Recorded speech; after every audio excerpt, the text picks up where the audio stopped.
Good morning. Ooh, I am doing really good on time as far as I had to drop my girls off at piano, and now I'm heading into work. But this week has seemed to go by kind of slow. Like, it feels like it should be feels like it should be Friday. I have my double ANS training webinar today, so that's going to be very good to go over the neurosurgery coding, reimbursement challenges that occur within neurosurgery. I've already gotten 2 text messages today. Are you working yet? Are you working yet? Ma'am, I will get to work and start working as soon as I get to work. Like, let me get to work. I think people expect you to work, like, I don't know if the hours expectations are like 5 a.m. to 10 p.m. because that's when I receive emails. I've received emails from my boss at midnight. Not that she expects me to answer them. Not that late, but again, I can see if it was like an email early in the morning, but to receive personal text messages on my phone to address something in the morning, like, I'm still getting my kids ready for school. Again, I struggle with where is the work-life balance. People often forget about working in this time period that we're in now. We work way longer hours. We're putting in more hours at work and everything like this now than it was before. Beforehand, dinner was on the table by 6 p.m. and all this and that.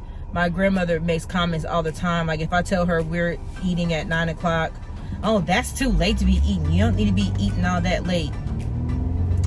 That's what time we get home. Like, I was in Ohio. I was competitive. My girls were in competitive dance. My oldest, she was having dance practice 2 to 3 times a week during the weekday, and we wasn't getting out of practice until 7:30, sometimes 8 o'clock. So we can't eat before then, because before then she's coming home from school and then doing homework. Has she eaten a snack or something? Yes. Has she eaten full dinner? No, she hasn't. And she's not practicing on a full stomach either. But even this week, both my daughters have had dance auditions and home late again. My day last night, I wasn't Tuesday, getting home from work, I wasn't home settled in until I think it was 9 o'clock. And there's just some days I choose not to eat dinner for that reason. So all that to say, I think that the older generation, especially I think it's Generation X, they don't understand, or they have forgotten what it's like to work and have kids and having to still run them all around. And when you're so invested in your career and you're putting in these long hours, you still have to prioritize your family too and get them to where they have to go. And our schedules are constantly changing all the time. My husband's schedule changes almost daily. His schedule changes as many times as I get on here and say another schedule change. His schedule changes like that too. I haven't had any issues with my employer about my time coming in, because I do what I'm supposed to do and I'll always work over my time. But it's just when I get those urgent messages and calls in the morning, which is few and far between, but it's just like, come on now,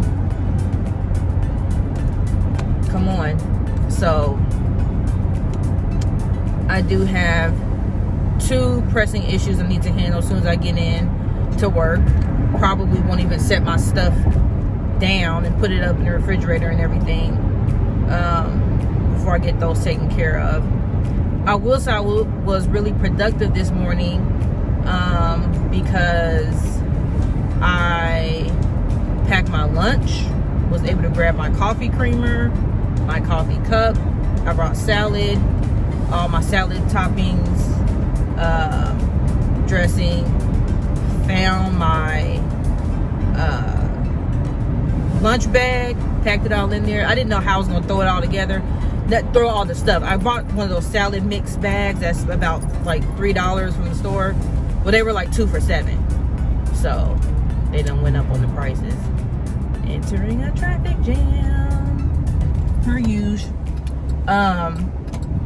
So I'm just happy that I have lunch to eat today. Skip down on breakfast. My coffee will be my breakfast. So I have a pretty good roll on this morning. I'm double booked this afternoon for one meeting during the Double A&S webinar, but that's all right. Oh man, I'm getting ready to come to a complete stop. So my hair is not really doing what I wanted it to do. I curled it and then the curls fell out. Like, it didn't do what it was supposed to do. I might have to leave a review on the website. I think I got this headband wig from either Nadula or Unice. And it's supposed to be a body wave, but it's not supposed to be bone straight either, so it does have some waves to it. But I think I need to put some oil or something to it to keep the frizz out. So I still gotta play with it. I'm not a hair wig connoisseur, don't know nothing about it. What I do know is that I need to wash my hair, so my hair is wrapped underneath here with a cap on, and I threw this on for convenience. And you'll probably see this a lot.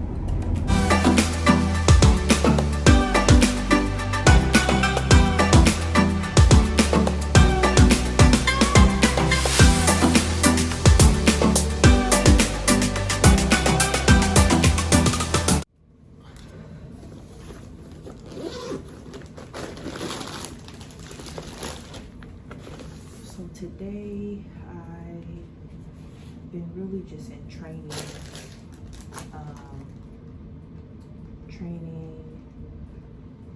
for the Certified Revenue Cycle Representative for HFMA. I have some trainings for Epic to do, and then I have my Double A&S webinar portion that's from 2 to 5 today. Right now we get ready to get into lunch.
there's the add-on codes. And in terms of reimbursement for Category 1 codes, this is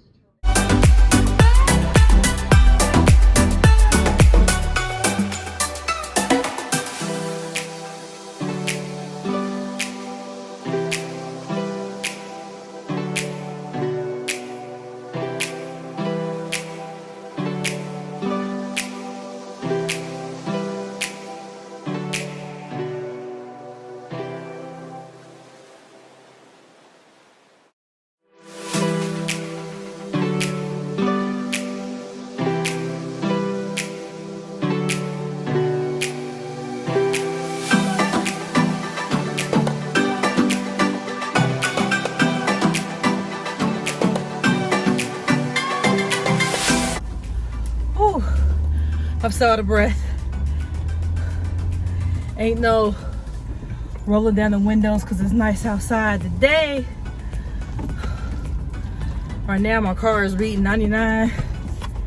I just walked up a flight of stairs. Ooh wee, wow. Wow. It is hot. Well, today was another good, productive day. I ended up, even though I was going through a lot of training and listening to the seminar. So the AANS, it's a 3-day seminar. And then in the middle of that, I also had a provider meeting to go over results from a provider audit that the compliance department did, not me. Well, it's not rare that I'm double booked for a meeting. I was still able to work in our Epic work queues, which I didn't even plan on doing. So I think I worked on about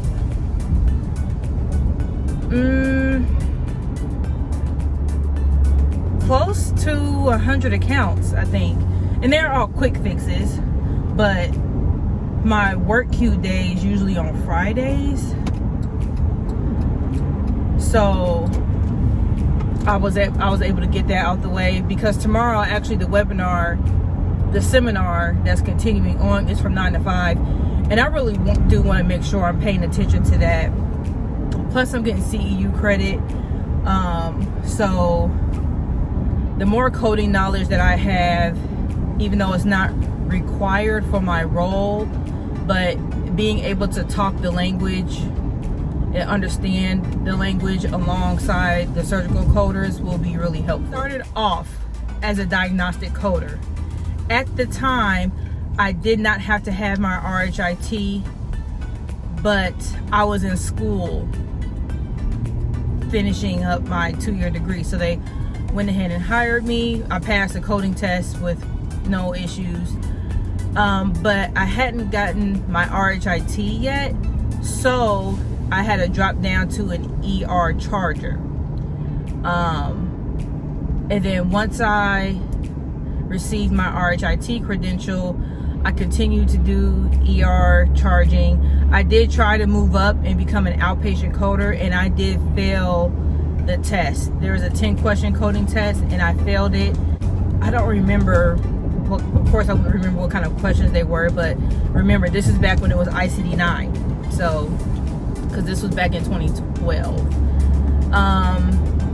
But again, I always knew coding wasn't my passion, so, and then my career went on from there. So, my coding experience comes mostly from E&M coding and providing education to physicians and compliance all around physician coding, not surgical coding.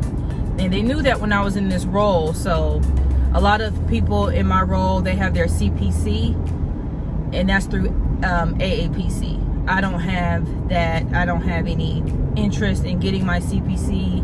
I don't think it's necessary, as long as I continue to get the education through these webinars and things like that, and just gaining knowledge from the coders, and basically through experience, I'll have the knowledge that I need to be able to talk about coding.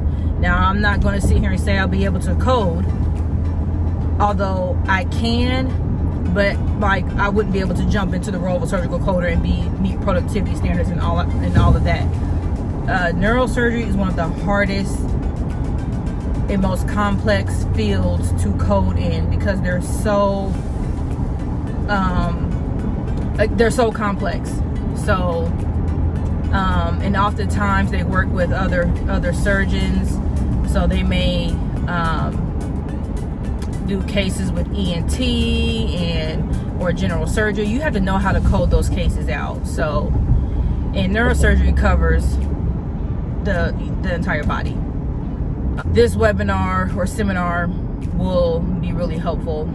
It was helpful last year. I learned a few new things even just listening to it this afternoon, about how to arrange the codes on the claim. You want to arrange the codes on the claim from the highest fee to the lowest fee. I had no idea you were supposed to do that. I don't know if our system automatically does that, but I had never heard that you need to do that before. So I thought that was interesting. But I am on my way home. It's going to be a late night again with my daughter's dance auditions, but I'm looking forward to, well, I was going to say I'm looking forward to the weekend, but this 3-day seminar also spills over into Saturday, and Saturday is also from 9 to 5, I believe. So my weekend will be packed, and I haven't done any work for my adjunct faculty positions. I've checked in on the class, but I haven't done any work as far as grading. So hopefully I get to do some of that today too. So that's it for my day. Thank you for watching, and until next time.